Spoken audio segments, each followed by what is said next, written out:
நற்பவி நலம் பெறுவோம் வளம் பெறுவோம்.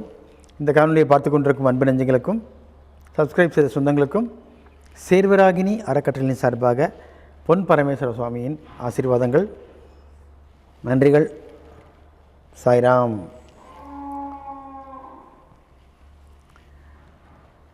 சேலம் மாநகரத்தில் சீலநாயக்கன்பட்டி என்ற இடத்திலிருந்து நாமக்கல் செல்லும் வழியில் இருக்கும் ஊற்றுமலை முருகனை பற்றியும் அங்கு இருக்கும் ஸ்ரீசக்கரத்தை பற்றியும் இந்த காணொலியில் பார்ப்போம். இந்த ஊற்றுமலை என்பது சீலநாயக்கன்பட்டியிலேருந்து நாமக்கல் ஹைவேஸில் இருக்குதுங்க. அந்த மலை மேலே கோயிலுக்கு போகிற அளவுக்கு உங்களுக்கு தார் ரோட் இருக்குது. கார்லேயும் போகலாம், டூ வீலர்லேயும் போகலாம். நேராக மேலே போய்க்கலாம். மேலே போனீங்கன்னா முருகன் கிழக்கு முகமாக வள்ளி தேவையோடு காட்சி செய்கிறார்கள். ரொம்ப சிறப்பு வாய்ந்த ஒரு கோவில் ஊற்றுமலை முருகன். அந்த முருகன் ரொம்ப பழமையானது. அதாவது கந்தாசிரமத்துக்கும் பழமையானது இல்லைங்களேன் ஊற்றுமலை முருகன். இதெல்லாம் அந்த காலத்துலேயே யாரும் சித்தர்கள் நிறுவியதாக இருக்கும். அது வேறு யாரும் நம்ம அகத்தியராக தான் இருக்கும். அகத்தியருக்கு குருநாதர் யார்? முருகன் தானே. ஸோ அப்போது அந்த ஊத்துமலை முருகன் கோவிலில் மேலே தரிசனம் செய்துவிட்டு கீழே ஒரு 50 அடி நடந்து வந்தால் அங்கு அகத்தியர் நிறுவிய ஒரு ஸ்ரீசக்கரத்தை நாம் அந்த மலையின் அந்த கல்லிலேயே நாம் பார்க்கலாம். கல்லிலேயே செதுக்கியிருக்காங்க அகத்தியர். அந்த காலத்திலேயே ஸ்ரீசக்கரங்கிறது பவர்ஃபுல்லானது. இதெல்லாம் அந்த காலத்தில் ஆதிசங்கரன் நிறுவியதுன்னு சொல்லுவாங்க. பட் ஆதிசங்கருக்கு முற்பட்டவர் தானே அகத்தியர். அப்போ அவர்கள் அந்த காலத்திலேயே ஸ்ரீயந்திரத்தை அங்கு செதுக்கி இருக்கிறாங்க. அதாவது அங்கே தான் பார்த்திங்கன்னா தண்ணி ஊற்று மாதிரி சொட்டு சொட்டாக வந்துட்டுருக்கும். அதான் அந்த மலைக்கு பேர் ஊத்துமலைன்னு பேர்.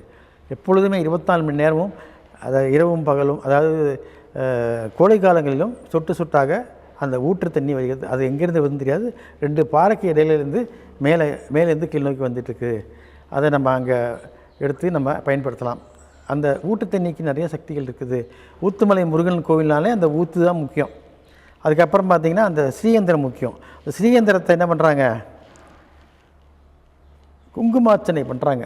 அதாங்க முக்கியம். குங்குமம் வாங்கி கொடுத்து அங்கே இருக்க அர்ச்சகரிடம் சொல்லி உங்கள் பேர் நட்சத்திரம் சொல்லி குங்குமார்ச்சனை செய்யுங்க சாமி அப்படின்னா ஸ்ரீசக்கரத்துக்கு குங்குமார்ச்சனை பண்ணுவாங்க. அதாவது சாதாரண ஒரு செம்பு தகடிலோ இல்லது ஒரு வெள்ளி தகடிலோ மனிதனால் வரைந்த ஒரு எந்திரம் ஸ்ரீசக்கரத்திற்கு ஏகப்பட்ட சக்தி. ஆனால் இது அந்த மலையின் உச்சியில் இருக்கக்கூடிய அந்த மலைக்கல்லிலே அந்த காலத்திலே அகத்தியர் ஸ்ரீசக்கரத்தை செதுக்கியுள்ளார், வரைந்துள்ளார். இன்னமும் இருக்குங்க. ரொம்ப பார்க்குறதுக்கு அவ்வளோ அற்புதமாக இருக்கும். கிட்டத்தட்ட அதோடைய அளவு பார்த்திங்கன்னா 3 அடிக்கு 3 அடி சைஸில் ஸ்ரீசக்கரம் இருக்குது.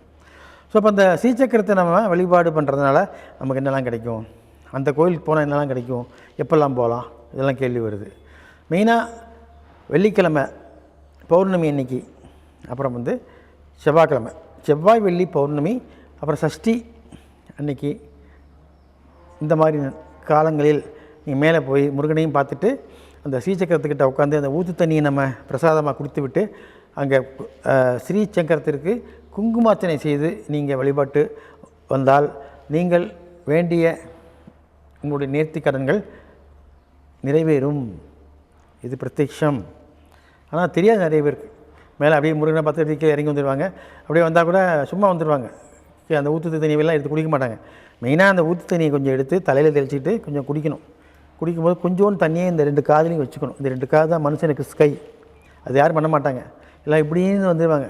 முதல்ல வாயில் கொஞ்சம் தண்ணியை சாப்பிட்டு தலையில் தெளிச்சிட்டு 2 காதுலையும் வச்சுக்கணும். அப்போ தான் அது வேலை செய்யும். ஸோ அந்த ஊத்துமலையில் இருக்கக்கூடிய அந்த ஊற்று நீரும் அந்த அகத்தியர் செதுக்கிய ஸ்ரீசக்கரமும் அந்த ஆன்மீகத்தில் சிறப்பான ஒரு ஏற்றமான ஒரு நிலையை ஏற்படுத்தி அங்கு வரும் பக்தர்களுக்கு தேவையான அனைத்து விதமான நன்மைகளையும் செய்து கொண்டு தான் இருக்கிறது. அதை நானும் அனுபவித்துள்ளேன். நீங்களும் சென்று ஒரு முறை பார்த்து அதை நீங்கள் உணருங்கள். மீண்டும் சந்திப்போம். சாய்ராம்.